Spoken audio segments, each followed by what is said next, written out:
আসসালামু আলাইকুম। এই ভিডিওতে আমি জ্যামিতি এই যে জ্যামিতির বিভিন্ন রেখা নিয়ে আলোচনা করব। তোমরা দেখতে পাচ্ছ নিশ্চয়ই। তোমরা এখানে এই যে মাউসের যে একটা কার্সর দেখা যাচ্ছে এটার উপর খেয়াল করো। এই যে আজকে আলোচনা করব এই যে জ্যামিতি নিয়ে আলোচনা করব, অর্থাৎ জ্যামিতির সংজ্ঞা দেওয়া হবে। তারপরে যে বিন্দু নিয়ে আলোচনা করব, রেখা, রেখাংশ, রশ্মি, সরল রেখা, বক্ররেখা এবং সমান্তরাল রেখা, এই যেগুলো নিয়ে আমি আলোচনা করব। দেখো দেখি প্রথমত আমরা এই যে এখন জ্যামিতি সম্পর্কে জানব। এই যে জ্যামিতি জ্যামিতি হচ্ছে জ্যামিতির জ্যা শব্দের অর্থ হচ্ছে ভূমি আর মিতি শব্দের অর্থ হচ্ছে পরিমাপ। সুতরাং যে শাস্ত্রে ভূমির পরিমাপ সম্পর্কে আলোচনা করা হয় তাকে জ্যামিতি বলে। এবার আসো দেখি বিন্দু। বিন্দু এর সংজ্ঞা হচ্ছে যার দৈর্ঘ্য, প্রস্থ ও ব্যাস নেই, শুধুমাত্র অবস্থান আছে তাকে বিন্দু বলে। এই যে এখানে ব্যাস যে একটা শব্দ বলেছি বা কথা বলেছি, এই ব্যাস মানে হচ্ছে যেমন মনে করো যে একটা বিন্দু, এই বিন্দুকে ছেদ করে যেতে, মানে বিন্দু এর কোনো ভেদ নেই, মানে বিন্দু ছেদ করে যাওয়া যাবে না। যেটা এই জন্য এখানে বলা হচ্ছে কি ব্যাস নেই, মানে কোনো এই যে দৈর্ঘ্য নেই, এটার কোনো মাপ নেওয়া যাবে না, দৈর্ঘ্যের কোনো মাপ নেওয়া যাবে না, প্রস্থেরও কোনো মাপ নেওয়া যাবে না। এই যে ব্যাস ও নেই, শুধুমাত্র আছে কি অবস্থান আছে। এই যে দেখো দেখি এখানে দেখা যাচ্ছে শুধুমাত্র একটি বিন্দু দেখা যাচ্ছে, এটা একটা অবস্থান মাত্র, এটাই হচ্ছে বিন্দু। এই যে এখানে চিত্রে একটি বিন্দু, এখানে এই যে কালো করে যেটা দেখা যাচ্ছে এটা হচ্ছে একটা বিন্দু। এবার আমরা বিন্দু এর বৈশিষ্ট্য সম্পর্কে জানবো। বিন্দু এর বৈশিষ্ট্য আমি এখানে দুইটা বৈশিষ্ট্য লিখেছি, তোমরা বৈশিষ্ট্যগুলো সুন্দর করে মুখস্থ করে নিবে। দেখো দেখি 1 নম্বর বৈশিষ্ট্য, দৈর্ঘ্য প্রস্থ নেই।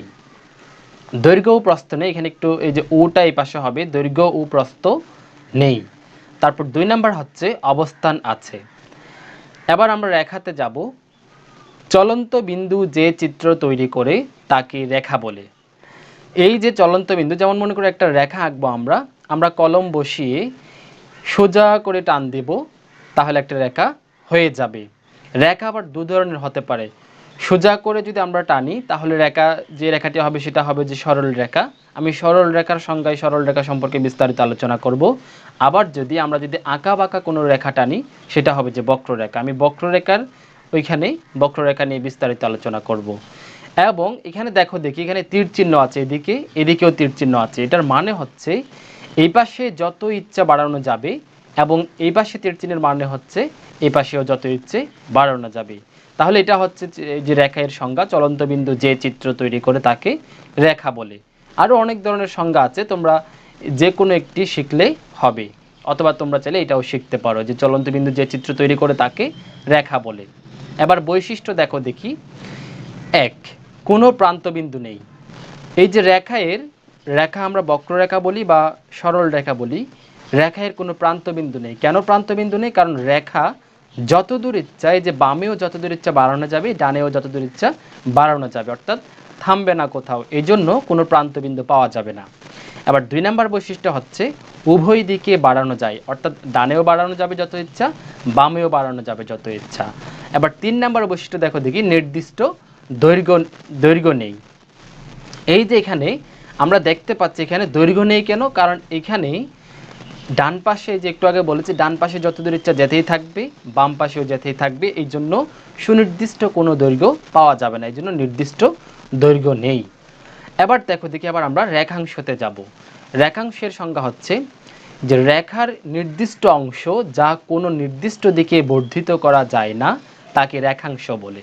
যেমন এই যে আমরা একটু আগে যে রেখা সম্পর্কে জেনেছি, এই যে রেখা থেকে আমরা যে কোনো একটি অংশ, যেমন মনে করো যে এখানে মাউসের যে কার্সর দেখতে পাচ্ছ তোমরা, এই অংশ থেকে আমরা এই অংশ মনে করো আমরা কেটে নিলাম, তাহলে এই যে এই অংশটি পেলাম। অর্থাৎ একটা সুনির্দিষ্ট অংশ যখন আমরা নিব তখন এটা একটা রেখার অংশ হয়ে যাবে। এবং রেখার অংশের মধ্যে এই যে দেখো দেখি, এদিকে স্টপ, এদিকেও স্টপ, মানে এখানে একটা বিন্দু এবং এখানে একটা বিন্দু, এই যেগুলাকে প্রান্ত বিন্দু বলে। তাহলে এই যে এই পাশে একটা প্রান্ত বিন্দু, এই পাশে একটা প্রান্ত বিন্দু, এগুলাকে কিন্তু রেখার মতো দুপাশে যত ইচ্ছা বাড়ানো যাবে না, কারণ এখানে প্রান্ত বিন্দু মানে এখানে এই যে এটা থেমে যাবে, রেখাটি থেমে যাবে।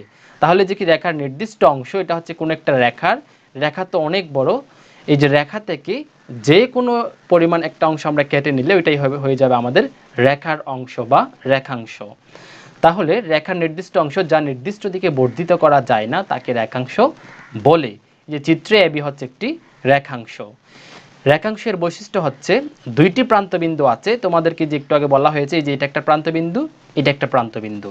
আবার নির্দিষ্ট দৈর্ঘ্য আছে, এই যে এখানে যেহেতু দুইটা প্রান্তবিন্দু দিয়ে একটি নির্দিষ্ট পরিমাণ দৈর্ঘ্যের আলোচনা করা হয়েছে, দৈর্ঘ্য দেওয়া হয়েছে, এই জন্য নির্দিষ্ট অবশ্যই দৈর্ঘ্য আছে। এবার রশ্মি দেখো দেখি, রশ্মির সংজ্ঞা হচ্ছে যে রেখাংশের এক প্রান্ত স্থির, অর্থাৎ এই যে একটা প্রান্ত দেখতে পাচ্ছ এই প্রান্তটা স্থির থাকবে, অর্থাৎ একটি প্রান্ত স্থির থাকবে এবং অপর প্রান্ত ইচ্ছামতো বাড়ানো যায় তাকে রশ্মি বলে। অর্থাৎ একটা প্রান্ত স্থির থাকবে, অপর প্রান্তটি আমরা ইচ্ছে মতো বাড়াতে পারবো। রশ্মির নির্দিষ্ট দৈর্ঘ্য নেই, একটি মাত্র প্রান্তবিন্দু আছে। এই যে দেখো এখানে একটি মাত্র প্রান্তবিন্দু কেন বলা হচ্ছে, কারণ এই যে এখানে এক পাশে প্রান্তবিন্দু আছে এবং ওই যে প্রান্তটি স্থির ওই পাশে প্রান্তবিন্দু আছে, এবং যেই পাশে যে প্রান্তবিন্দু নেই যত ইচ্ছে বাড়ানো যাবে ওই পাশে কোনো প্রান্তবিন্দু পাওয়া যাবে না, যার ফলে এটা অসীম বরাবর, অর্থাৎ যত দূর এটা যেতেই থাকবে, সুতরাং এটার কোনো দৈর্ঘ্যও পাওয়া যাবে না। এই যে চিত্রে এবি হচ্ছে একটি রশ্মি। এবার বৈশিষ্ট্য দেখো দেখি, রশ্মির বৈশিষ্ট্য হচ্ছে একটি প্রান্তবিন্দু আছে এবং 2 নম্বর বৈশিষ্ট্য একটি প্রান্ত স্থির এবং অপর প্রান্ত চলমান। এই হলো রশ্মি নিয়ে আলোচনা। তোমরা এই যে বিষয়গুলো খুব সুন্দর করে খাতায় নোট করে রাখতে পারো এবং শিখে নিতে পারো। এবার আমি রশ্মি এর পরে সরল রেখায় যাব। এই যে সরল রেখা দেখো দেখি, যে রেখা চলার পথে দিক পরিবর্তন না করে সোজাভাবে চলতে থাকে তাকে সরল রেখা বলে। একটু আগে যে আমি রেখা নিয়ে আলোচনা করেছি, এই যে এটাও কিন্তু রেখার মতো, তবে রেখার যে দুইটা প্রকার বলেছি, একটা হচ্ছে সরল রেখা আর একটা হচ্ছে এই যে বক্ররেখা। একটু পর আমরা বক্ররেখা সম্পর্কেও জানবো। তাহলে এই যে এখানে সরল রেখায় দেখো দেখি, যে রেখা চলার পথে দিক পরিবর্তন না করে সোজাভাবে চলতে থাকে তাকে সরল রেখা বলে। এই যে আমি একটা চিত্রের মাধ্যমে দেখিয়েছি, এখানে চিত্রে এবি একটি সরল রেখা, এই পাশে অসীমে যেতে থাকবে, এই পাশে অসীমে যেতে থাকবে। এবার বৈশিষ্ট্য দেখো দেখি, সরল রেখা এর বৈশিষ্ট্য দিক পরিবর্তন করে না। 2 নম্বর বৈশিষ্ট্য দুই দিকে যত দূর ইচ্ছা বাড়ানো যাবে, কোনো পুরুত্ব নেই। পুরুত্ব মানে ওই যে প্রস্থের ওইটা হচ্ছে পুরুত্ব নেই। 4 নম্বর হচ্ছে কোনো প্রান্তবিন্দু নেই, প্রান্তবিন্দু পাওয়া যাবে না, কারণ এদিকে অসীমে যেতে থাকবে, ওইদিকে অসীমে যেতে থাকবে। আশা করি তোমরা বুঝেছ। এবার আমরা বক্ররেখায় যাব। বক্ররেখা দেখো দেখি, যে রেখা দিক পরিবর্তন করে চলতে থাকে তাকে বক্ররেখা বলে। এই যে বক্ররেখা হচ্ছে ওই যে রেখার 2 নম্বর, এই যে দুইটা প্রকারের মধ্যে আরেকটা প্রকার হচ্ছে বক্ররেখা। বক্ররেখাও এই যে আঁকা বাঁকা হয়ে সোজাভাবে যাবে না, আঁকা বাঁকা হয়ে যতদূর ইচ্ছা যেতেই থাকবে। চিত্রে এবি একটি বক্ররেখা। বক্ররেখাও এখানে কিন্তু কোনো প্রান্তবিন্দু নেই, কেন? এটাও এই পাশে যতদূর ইচ্ছা যাওয়া যাবে, এই পাশে যতদূর ইচ্ছা যেতে পারবে। এদিকে আমি চাইলে এই যে তোমরা এই যে তীর চিহ্ন দিতে পারো, তীর চিহ্নের মতো করে দিতে পারো, কারণ এগুলো অসীমে যেতে থাকবে। তাহলে বক্ররেখার বৈশিষ্ট্য যদি আমি বলি, তাহলে দিক, এই যে দুইটা বৈশিষ্ট্য লিখেছি এখানে, দিক পরিবর্তন করে এবং প্রান্তবিন্দু আছে। তাহলে এটা হচ্ছে বক্ররেখার বৈশিষ্ট্য। আবার আমরা সমান্তরাল রেখায় যাব। সমান্তরাল রেখা দেখো দেখি, দুইটি সরল রেখার একটির যে কোনো বিন্দু থেকে অপরটির লম্ব দূরত্ব পরস্পর সমান হলে এদেরকে পরস্পর সমান্তরাল রেখা বলে। এটা একটু ভালো করে বুঝতে হবে। দেখো দেখি কি বলা হয়েছে এখানে। প্রথমত বলা হয়েছে দুইটি সরল রেখার, এখানে তোমরা এই যে এটা হচ্ছে বি, অর্থাৎ এ বি একটা সরল রেখা, এই যে সিডি একটা সরল রেখা। এই যে দুইটি সরল রেখার একটির যে কোনো বিন্দু থেকে, যেমন মনে করি এখানে আমি সিডি এর যে কোনো একটি বিন্দু হচ্ছে এফ ধরলাম, এখানে এই যে দেখতে পাচ্ছ এফ একটাতে বিন্দু ধরলাম, এফ বিন্দু থেকে অপরটির লম্ব দূরত্ব, অর্থাৎ অপরটির মানে হচ্ছে অপর রেখাটির, অপর সরল রেখা কোনটি? এ বি হচ্ছে অপর সরল রেখা।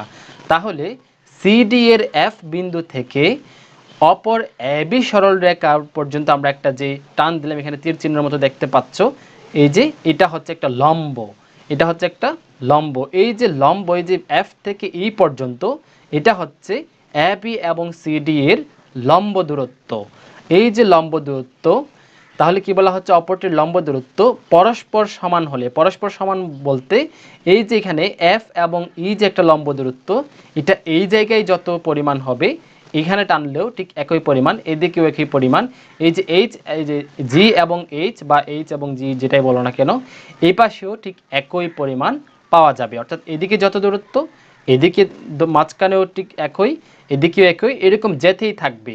যেই জায়গায় আমরা ধরি না কেন লম্ব দূরত্ব সবসময় সমান থাকবে। এটাই হচ্ছে সমান্তরাল রেখা। তাহলে সমান্তরাল রেখার সংজ্ঞা আমরা আরও একবার বলি, দুইটি সরল রেখার একটির যে কোনো বিন্দু থেকে অপরটির লম্ব দূরত্ব পরস্পর সমান হলে এদেরকে পরস্পর সমান্তরাল রেখা বলে। পরস্পর সমান্তরাল রেখা বলে কারণ এই যে এখানে এ বি সিডি এর সমান্তরাল বা সিডি এ বি এর সমান্তরাল, এগুলো এই যে সমানে সমানে যেতে থাকবে। এই যে চিত্রে এ বি ও সিডি একটি সমান্তরাল রেখা। সমান্তরাল রেখার দুইটি বৈশিষ্ট্য দেখো দেখি। এই যে বৈশিষ্ট্য এক, সমান্তরাল রেখা কখনো একে অপরকে ছেদ করে না। 2 নম্বর বৈশিষ্ট্য, সমান্তরাল রেখার লম্বের দূরত্ব সমান থাকে। এই হলো এই যে রেখা নিয়ে আলোচনা। আশা করি তোমরা বুঝেছো। তোমরা এই সকল বিষয়গুলো খাতায় ভালো করে নোট করে শিখে নিতে পারো। এবং আমি এই যে পুরো এই যে আজকের যে এই ভিডিওতে যে আলোচনাগুলো করলাম এই ভিডিওতে, এগুলো আমি একটা পিডিএফ আকারে তোমাদেরকে আমার ফেসবুক পেজে দিয়ে দিব। তোমরা আমার এই ভিডিও ডেসক্রিপশন বক্স থেকে আমার পেজ, যে ফেসবুক পেজের লিঙ্ক পেয়ে যাবে, এখানে গিয়ে তোমরা চাইলে পিডিএফটি ডাউনলোড করে নিতে পারো। ডাউনলোড করে তোমরা চাইলে এটা দোকানে গিয়ে প্রিন্ট করে নিয়ে এসে বাসায় শীট আকারে পড়তে পারো। তাহলে ভালো থেকো, সুস্থ থেকো, দেখা হবে পরের ভিডিওতে। আল্লাহ হাফিজ।